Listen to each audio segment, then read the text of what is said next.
All right, so we look back at this season for the Cardinals. It's now officially done, but now as we look forward here, the final segment that we have you for today, just kind of looking forward into the offseason, whether it's free agency, whether it's the drafts, whether it's what the Cardinals already have that they're building around. Obviously, a lot of questions and a lot up in the air this offseason because now you're trying to take that jump, right? Everybody wants to make the comparison to the Lions, and I want to as well. The first 2 years with Dan Campbell, and they won 12 games. And the first 2 years with Jonathan Gannon, the Cardinals have won 12 games. But that third year is the toughest jump, where you go from you're not going from bad to okay. You're going from okay to like a really good team that's in the playoffs and winning games. So, what in your mind is the biggest thing that they have to be able to accomplish before they can do that? Upgrade the play of the line on both sides of the football. Okay. Right. I think that will always, as Wolf has talked about, right, like this transition into how modern day football is played and the spread and the quarterback and these receivers and just all these different formations. You list Dan Orlovsky, the 4x1 and what that looks like and how that impacts you defensively.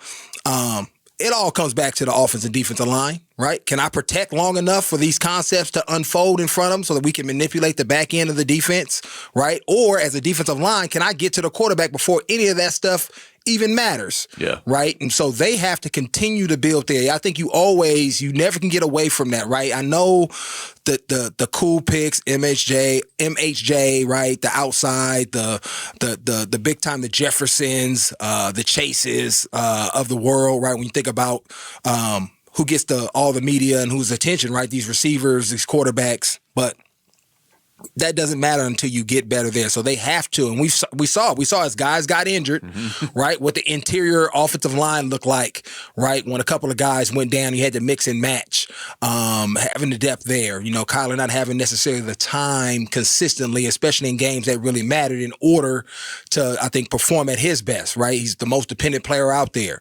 And then when you flip it around defensively, feeling like you always have to have, Buda Baker in the box, feels like he's blitzing. And some of the stuff is just him flying around, but having him up and you got to blitz all the time, playing 8-man boxes, that gets hard and daunting if you keep doing it year in and year out, right? And not being able to stop the run and rush with 4. And so you have to get guys that either in free agency, draft, or really developing the guys that are on your roster and having them step up, right? And getting some guys back.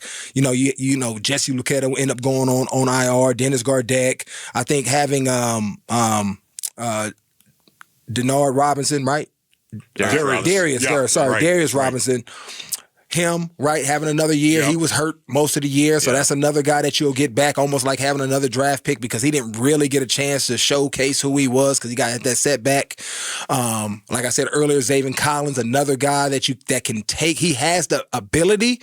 Now he has to go out there and show it, putting in the work in the offseason, and then obviously drafting. Well, their first couple of picks, it needs to be a defensive lineman or offensive lineman that's going to come in and play at a high level. Pass rusher, interior. I don't care which one from a defensive perspective that you go with. But if you upgrade there, right, I think this team has the ability to take that next step as far as finishing strong. And it has to be with those big guys up front in order to be able to accomplish that in my mind. It's truly amazing right now. The more and more I watch, the more and more I think of the Detroit Lions. And I think of the Lions and their offensive line and how good that offensive line really is and how important it is to have that because of, once again, everyone's got talent. Everybody's got talent, but your offensive line is what allows you to see that talent. Yeah.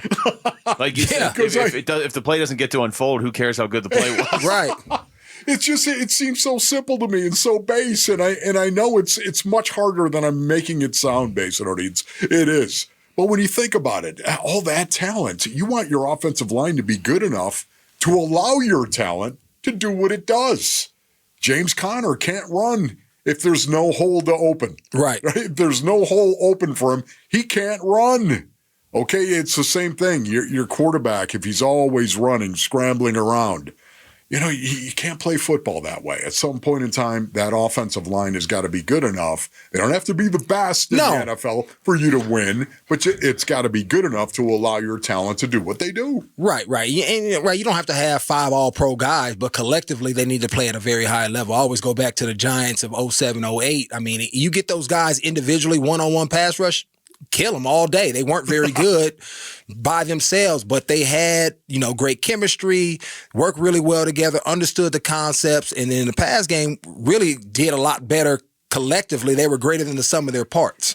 And so that's what you're looking for. So that's obviously talent, guys taking accountability, also coaching, right, and developing guys. And I'm not saying that this offensive line wasn't good because James Conner was rolling, but it's the consistency of that, right? When you get to the elite level, if you mess up on 5 plays, that could be the difference, right? I'm not worried about the 70, 80. I'm worried about what's happening at 20. That's the difference between great teams and teams that are not playoff teams, teams that are 500 and teams that are 4 and I always want to say 12, 13, right? So that's the difference, that 20% of who am I in these tough moments, most of the time in the fourth quarter, right? After we've been worn down, am I mentally strong enough? Do I understand my fundamentals and I'm fundamentally sound? Is our scheme, have I been coached well? And can I execute when the pressure's on? And so that's what they have to grow to, right? That development internally from guys that are on their roster, finding guys that can in free agency, and then obviously drafting some talent that can help push that, right? That competition that you see in practice that Monty and JG are always talking about. And so you have to have talent in order to push that. I saw this in a story last night, Wolf, and I purposely didn't put it in the email because it was so ridiculous, but it was talking about free agents. And it was like the Cardinals should go after Justin Simmons because they need help in the secondary. And I was like, do the Cardinals really need another safety? Do they need help in the secondary? No. And I only say that, Zoe, to ask you this question of where are you on this secondary beyond Budda Baker and Jalen Thompson now with some of these young guys, whether it's Rabbit or like Garrett Williams, Max Melton, Star Thomas. I mean, all of a sudden, I went from feeling at the start of the year like, okay, you were really good at safety to like, I just like the whole secondary. I do like the whole secondary. I mean, they play really well. They play good together. They competed, right? Those guys will come up and tackle as well. I think they did a really good job developing. And those guys, a lot of those guys are young. So they're going to take another step in theory, right? As long as they're intentional about what they do this offseason, not feeling themselves like I'm good. I had a good season. As long as they don't have that mentality, they should continue to get better. And what makes a better secondary? A better defensive line. Yep.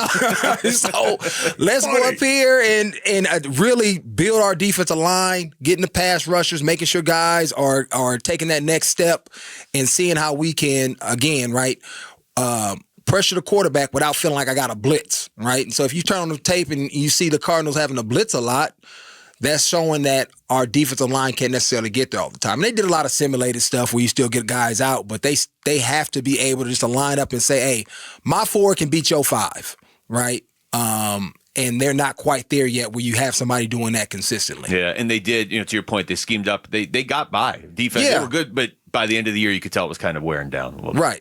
Yeah, it's only so many blitzes you can do. It's only so many times you can blitz. Sometimes you got to be able to play coverage with the athletes that guys have and just get after guys with 4 guys. What an advantage that is. Yeah, it's huge. It is. It takes you got 4 guys who can get to the quarterback, get pressure. I'm not even talking about sacks but as much as just get in his face, right? Move his feet in the pocket, move him around, knock him down maybe a couple of times as well. Just you can rush 4 and drop 7. What an advantage that is. Yeah, I think that's a huge advantage. And we used to always talk about affect the quarterback, right? It wasn't necessarily sack him, but to all what Wolf was talking about. Get him off the spot, get him his eyes on you, right? Get him flustered, have him worried about getting hit.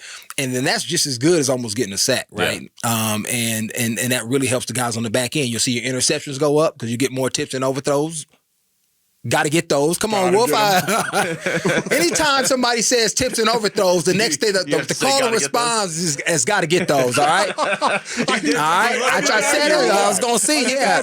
That's the caller response. Okay, do it again. So tips and overthrows. Got to get those. Right. Yeah. Every time. Right.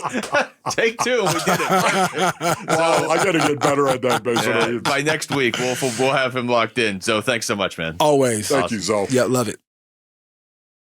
Thanks for watching Wolf and Luke. Tap to see more and click the button in the middle to subscribe to Arizona Sports.